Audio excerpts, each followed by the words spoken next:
पूरनपुर में पिछले एक सप्ताह से चल रहे श्रीमद् भागवत ज्ञान यज्ञ कथा का रविवार को समापन हो गया। इसका आयोजन पानी की टंकी के पास समाज सेवी हर्ष गुप्ता जी द्वारा कराया गया। उनके परिवार के लोग इस कार्यक्रम में जहां मौजूद रहे वहां पूरा नगर आनंद वर्षा में शामिल हुआ। अंतिम दिन भक्त सुदामा की कथा पंडित नवल किशोर शास्त्री जी द्वारा सुनाई गई। अनिल शास्त्री व उनकी टीम भी इस कार्य में लगी रही। भक्त मंत्रमुग्ध होकर देखिए किस तरह से थिरकते हुए नजर आए। आपको पूरा कार्यक्रम दिखाते हैं, आइए हमारे। अभी तक नहीं आया, पता नहीं कहाँ चला गया, किस स्थिति में हो, कोई परेशानी तो नहीं है उसको, कोई विपत्ति ने तो नहीं घेर लिया। सेठ सेठानी रात्रि भर भूखे ही सो गए, उन्होंने भी भोजन नहीं किया। सवेरा हुआ, चारों तरफ ढूंढा, ढूंढते ढूंढते शाम हो गई, भोजन भी नहीं किया दंपत्ति ने। तब सेठ जी ने पूछा सेठानी से, तुमने खाने पीने में तो उसे नहीं रोका? सेठानी ने कहा, मैंने उसे खाने पीने में नहीं रोका, लेकिन हाँ मैंने अपनी सहेलियों के बीच में ये मेरे मुंह से निकल गया कि वो खाता बहुत है। हाँ कहा, लेकिन ये बात अंतर्यामी को कैसे पता चल गई? हे देवी, हो ना हो, वो मेरे गोविंद थे, वो मेरा ईश्वर था, मेरा विधाता था। दोनों आमरण अनशन पे बैठ गए। जब तक मेरा अंतर्यामी नहीं आएगा मैं भोजन नहीं करूंगा, मर जाऊंगा, प्राण त्याग दूंगा। भगवान ने देखा, एक सप्ताह बीत गया लेकिन सेठ सेठानी ने अन्न का दाना नहीं ग्रहण किया। तभी वहां पर उनके मध्य में भगवान गोविंद अंतर्यामी प्रकट हो गए। बोलो गोविंद भगवान की। चरणों में गिर गए सेठ सेठानी, कहा हमें क्षमा कर दें, हमने आपसे सेवा करवाई। भगवान कहते नहीं नहीं, हमें भक्तों की संतों की सेवा करने में बहुत आनंद आता है। अरे रात दिन हम श्लोक सुनते हैं, रात दिन हम स्तोत्र सुनते हैं अपनी बड़ाई के। हमारे मन में भी इच्छा थी हम भी जाकर के किसी संत की, किसी महात्मा की, किसी सज्जन की सेवा करें, इसलिए हमें बहुत आनंद आया। अब तुम मेरे धाम को जाओगे, ऐसा कहकर के अंतर्यामी अंतर्ध्यान हुए और भगवान का भजन करते हुए अंत में भगवान के धाम को गए। सुखदेव स्वामी कहते हैं, परीक्षित उनसे नाता जोड़ो, जिन्होंने उन्हें अपना दुश्मन माना उनका भी तो उद्धार किया है।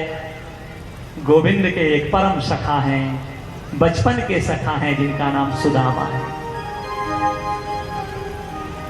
मित्र हैं भगवान के। परीक्षित विरक्त इंद्रियार्थेषु प्रशांतात्मा जितेन्द्रियः।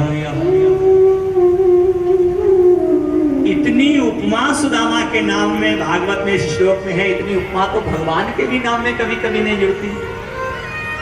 कृष्ण सीत सखा, कृष्ण का सखा है। ब्राह्मण है, और ऐसा ब्राह्मण नहीं, ब्रह्मवित्त ब्राह्मण है। ब्राह्मणों ब्रह्मवित्त ब्राह्मण, विरक्त, संसार में रहते हुए विरक्त है। इंद्रियार्थेषु प्रशांत आत्मा जितेन्द्रिया, जिसकी वृत्तियां सदैव प्रशांत सागर की लहरों की तरह से शांत है, जिसने अपनी इंद्रियों पे विजय प्राप्त की है। भक्तों, ऐसे सुदामा केवल भिक्षा के लिए 5 घरों में जाते हैं। ये ब्रह्मवित्त ब्राह्मण का धर्म है, 5 घर में भिक्षा के लिए जाते हैं, और यदि उन 5 घरों में भिक्षा जो मिल जाए वही से परिवार का भरण पोषण होता है। यदि कम रहे सर्व पाप प्रणाशनम प्रणामो दुख शमनम नमामि हरिं नाम संकीर्तनं यस्य सर्व पाप प्रणाशनम प्रणामो दुख शमनम तं नमामि हरिं परम नाम संकीर्तनं यस्य सर्व पाप प्रणाशनम पापप्रणाशनम् नामो दुःख समना नामो दुःखशमनः नमामि हरिं परं तं परम् गुरु श्रीमद्भागवत महापुराण की कीर्तनम यस्य सर्व पाप प्रणाशनम। इस कलयुग में गोविंद का नाम ही सारे पापों से मुक्ति दिलाने वाला होगा और हमसे कोई साधन नहीं हो पाए। गोपाल जय जय गोविंद जय जय गोपाल जय जय। सभी लोग ताली कर रहे हैं भैया, पीछे वाले आप लोग क्या नहीं सुन रहे? ताली बजाओ ताली। गोविंद गोपाल जय जय।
Hare